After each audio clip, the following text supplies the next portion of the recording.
Assalamualaikum warahmatullahi wabarakatuh. Kami dari kelompok 9 kelas 12 IPS 2 yang anggotanya terdiri dari Tiara, Syarla, Umi, dan Yesaya. Kali ini kita akan mempresentasikan tentang raja yang berkorban untuk bangsa, yaitu Sultan Hamengkubuwono IX, Sultan Syarif Qasim II, dan perempuan pejuang yaitu Opu Daeng Risaju. Sri Sultan Hamengkubuwono IX. Beliau mempunyai nama kecil yaitu Gusti Raden Mas Darojatun. Beliau lahir di Ngasem, Ngayogyakarta, Hadiningrat pada 12 April 1912. Beliau anak dari Sri Sultan Hamengkubuwono VIII dan Permaisuri Kangjeng Raden Ayu Adipati Anom Hamengkunegara.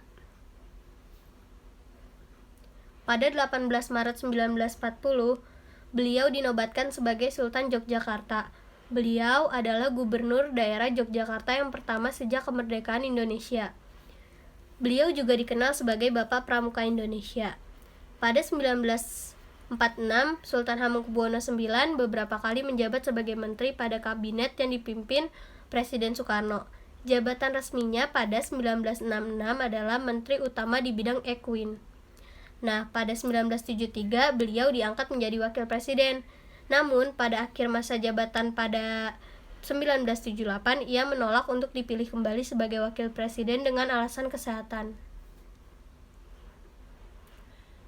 Tahun 1940, ketika Sri Sultan dinobatkan sebagai Raja Yogyakarta, beliau menunjukkan sikap nasionalismenya. Pada pidato, ia mengatakan, walaupun saya telah mengenyam pendidikan barat yang sebenarnya, namun pertama-tama saya adalah dan tetap adalah orang Jawa.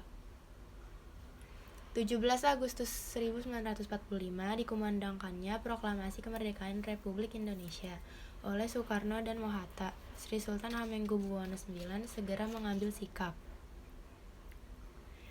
2 hari setelah proklamasi, beliau mengirim telegram ucapan selamat kepada para proklamator.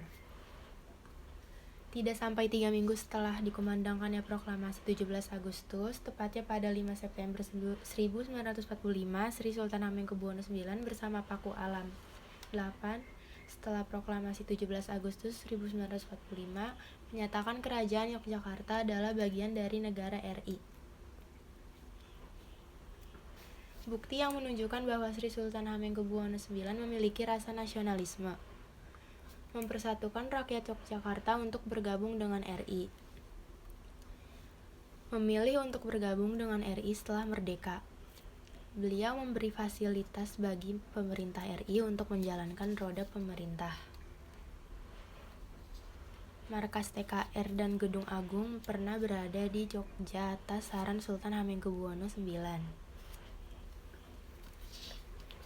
Nah, beliau pernah menolak tawaran Belanda yang akan menjadikannya raja seluruh Jawa setelah agresi militer Belanda II. Belanda sangat ingin memisahkan Sultan yang punya pengaruh besar dengan Republik Indonesia, bahkan Belanda mengancam Sultan. Namun, Sultan menghadapi ancaman dan mempertahankan sikap untuk bersatu dengan Indonesia. Nah, Sultan Hamengkubuwono IX wafat pada 2 Oktober 1988 di George Washington University Medical Center, Amerika Serikat karena serangan jantung. Beliau dimakamkan di pemakaman para Sultan Mataram di Imori, Kabupaten Bantul, Yogyakarta, Indonesia. Kemudian pada 8 Juni 2003, beliau diangkat sebagai pahlawan nasional Indonesia oleh Presiden Megawati Soekarno Putri. Selanjutnya ada Sultan Syarif Qasim II atau Syarif Qasim Abdul Jalil Syaifuddin. Nah, beliau lahir di Siak Sri Indrapura, Riau, 1 Desember 1893. Sultan Syarif Qasim II anak dari Sultan Asyaidis Syarif Hashim Abdul Jalil Syaifuddin dengan Tengkuyuk. Nah, beliau dinobatkan sebagai Raja Siak Indrapura pada tahun 1915 ketika berusia 21 tahun. Saat revolusi kemerdekaan pecah, Sultan aktif mensuplai bahan makanan untuk para laskar. Ia juga kembali menyerahkan 30% kekayaannya berupa emas kepada Presiden Soekarno di Jogja bagi kepentingan perjuangan. Ketika Van Mook, Gubernur Jenderal de facto Hindia Belanda, mengangkatnya sebagai Sultan Boneka Belanda, Sultan Syarif Qasim II tentu saja menolak. Ia tetap memilih bergabung dengan pemerintah Republik Indonesia. Atas jasanya tersebut, beliau dianugerahi gelar pahlawan nasional oleh pemerintah Indonesia. Nah, perlawanan Sultan membuat pemerintah kolonial Hindia Belanda mendatangkan bala bantuan Morses dari Medan di bawah pimpinan Leiner.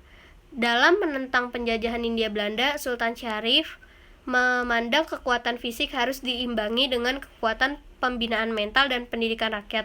Akhirnya pada 1917 Sultan mendirikan sekolah agama Islam yang bernama Madrasah Taufikiyah Al-Hashimiyah, dan beliau juga mendirikan sekolah untuk kaum wanita pada 1926 yang mempunyai nama Latifah School. Ia memiliki sikap bahwa kerajaan Siak berkedudukan sejajar dengan Belanda. Berbagai kebijakan yang ia lakukan pun kerap bertentangan dengan keinginan Belanda.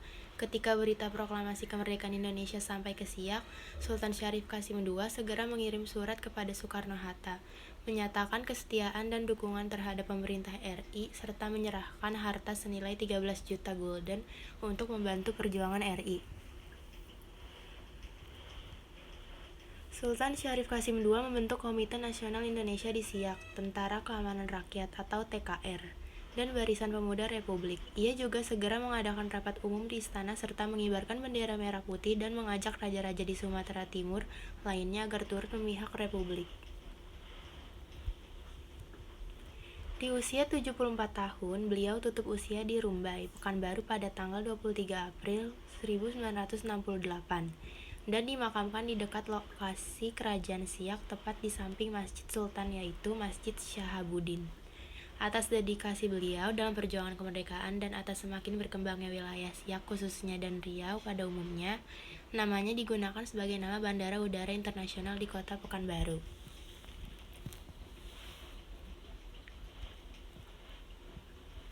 Selanjutnya ada Opu Daeng Risaju, ketika kecil dikenal sebagai Famajah.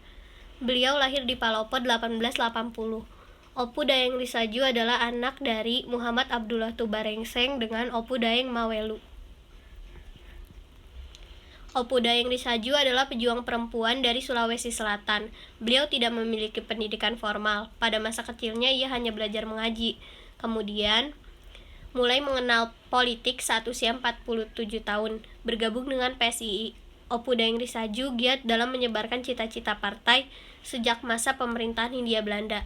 Kemudian Opu Daeng Risaju menjadi ketua PSII di wilayah Tanah Luwu pada 14 Januari 1930. Beliau sangat aktif berjuang melawan kolonialisme Belanda serta terlibat pertempuran dengan Belanda pada awal kemerdekaan.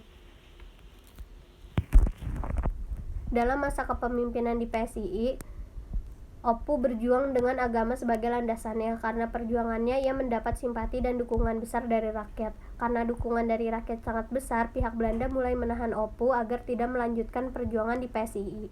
Pihak Belanda yang bekerja sama dengan Controller Afdeling Masamba menganggap Opu menghasut rakyat dan melakukan tindakan provokatif agar rakyat tidak lagi percaya kepada pemerintah. Akhirnya Opu diadili dan dicabut gelar kebangsawanannya. Setelah berbagai ancaman dari pihak Belanda untuk Opu agar ia menghentikan kegiatan di PSII, Opu akhirnya dipenjara selama 14 bulan pada tahun 1934. Setelah dipenjara, Opu kembali aktif pada masa revolusi. Opu dan pemuda Sulawesi Selatan berjuang melawan Nica yang kembali ingin menjajah Indonesia. Opu melawan Nica dengan berani sehingga ia menjadi buronan nomor 1 selama Nica di Sulawesi Selatan. Opu pun tertangkap di Lantoro sehingga ia dibawa ke Watampone dengan berjalan 40 km.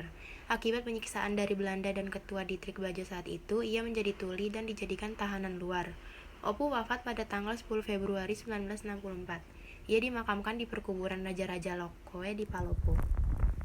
Sekian presentasi dari kelompok kami, kurangnya mohon maaf. Wassalamualaikum warahmatullahi wabarakatuh.